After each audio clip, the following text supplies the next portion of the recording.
l'aérodrome du Poyet accueille en ce moment même la dernière étape du Tour, l'avant-dernière étape du Tour de France en ULM.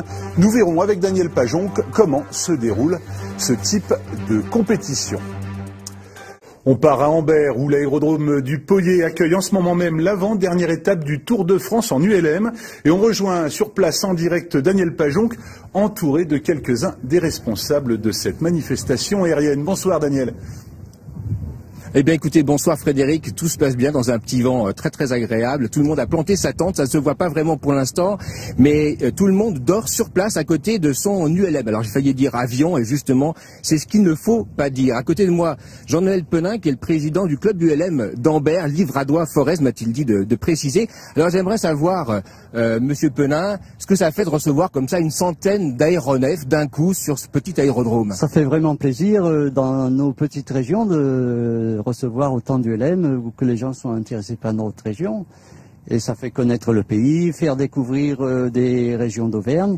Et souvent, les gens qui survolent l'Auvergne reviennent après, ce qui nous permet de faire découvrir l'Auvergne, quoi. Alors, je suppose que c'est quand même une très grosse logistique parce que d'un coup, on se retrouve avec 250, 300 convives qui dorment sur place. Voilà, je me suis commencé à m'occuper de cette opération au mois de février. Et pour recevoir, il faut un camion avec les cantines, un camion pour la nourriture, un camion citerne pour l'essence, un camion pour les sanitaires. Donc il a fallu trouver de l'EDF à la puissance nécessaire suffisante, l'eau suffisante, ça pose énormément de problèmes. Alors je suppose que vous ne recevez pas tous les jours des meetings de cette importance. J'aimerais savoir un petit peu comment se porte l'ULM en Auvergne, apparemment pas trop mal. Alors l'ULM se porte pas trop mal en Auvergne puisqu'on est passé à 33 clubs. Il s'en est créé un le mois dernier dans l'Allier et ça représente à peu près 380 licenciés en Auvergne. Jean-Noël Penin, je vous remercie et puis je précise que le 9 septembre, au départ d'Issoire, si je ne dis pas de bêtises, il y aura un Tour d'Auvergne en ULM.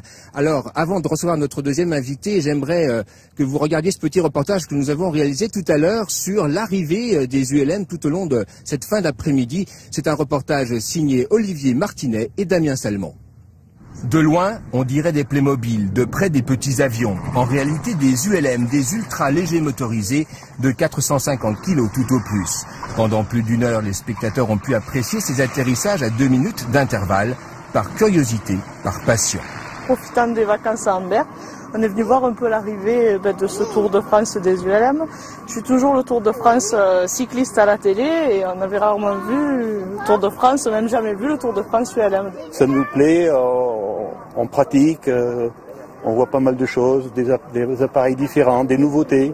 Celui-là, c'est mon préféré. Habitué des Tours de France ULM, Christian a pris son fils avec lui. Après l'étape Le Touquet-Blois, ils ont survolé l'Auvergne. C'est superbe. Ça change de où je vole d'habitude, parce que je vole en Beauce et en Sologne. C'est plutôt plat. Une région où il y a beaucoup de forêts, un peu comme ici. Mais c'est très vallonné, il y a beaucoup de ruisseaux, de rivières, c'est un beau coin. Avant que le soleil ne se couche, on monte la tente. Demain, dernière étape, direction Bourg-en-Bresse.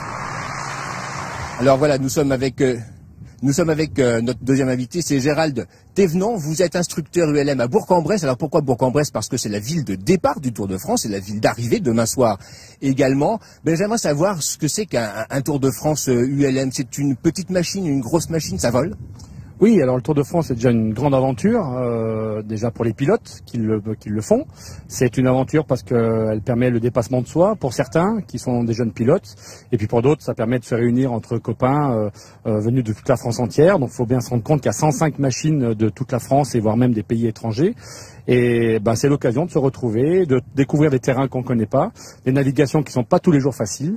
Et donc c'est une véritable épreuve pour les participants. Bon, vous parlez de terrain et la sélection des terrains, c'est tout un travail et presque un art. Hein. Oui, alors c'est l'organisation qui s'occupe de ça longtemps en avance.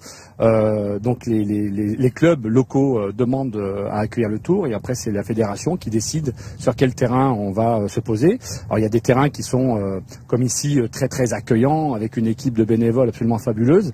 D'autres terrains où on va de manière un petit peu plus politique comme le Touquet par exemple qui est un gros terrain aéronautique qui n'accepte pas normalement les ULM et c'est pour leur démontrer que les pilotes sont des pilotes sérieux et qu'on peut se poser sur des gros aérodromes. Et puis là, il y a vraiment quelque chose de très très caractéristique, c'est l'herbe, le gazon qui permet à tout le monde de planter sa tente directement dessus et non pas sur du bitume ou sur, je dirais, les espaces entre les taxiways. Hein. C'est plus sympa. Oui, alors il y a une aviation pour tous. Et nous, celle qu'on aime, c'est celle-ci. Voilà, c'est les tentes sous les ailes. C'est la convivialité, c'est le plaisir de voler ensemble, c'est la liberté. C'est ce que recherchent les pilotes et toujours dans le sérieux, bien sûr. Alors, qui dit Tour de France dit également tous les types d'ULM. Alors là, on a différentes choses. Est-ce que vous pouvez nous dire rapidement quels sont aujourd'hui les différents membres de la famille ULM? Alors l'ULM, il y a 6 classes d'ULM en France. On a l'autogire, qui est un appareil avec une aile rotative, un multi-axe, qui est un avion. Comme on a ici par exemple derrière. On a un pendulaire qui est plus à droite là-bas avec l'aile qui est retombée pour pouvoir l'abriter la nuit. On a aussi le paramoteur, on a les aérostats, on a aujourd'hui les hélicoptères classe 6. Tout ça c'est une grande famille d'ULM. En fait ce sont des aéronefs ultra légers. Voilà. D'accord, écoutez, je vous remercie en tous les cas d'avoir répondu à nos questions. Gérald Thévenon, écoutez, bonne dernière étape demain pour Bourg-en-Bresse. Merci. Bonne soirée.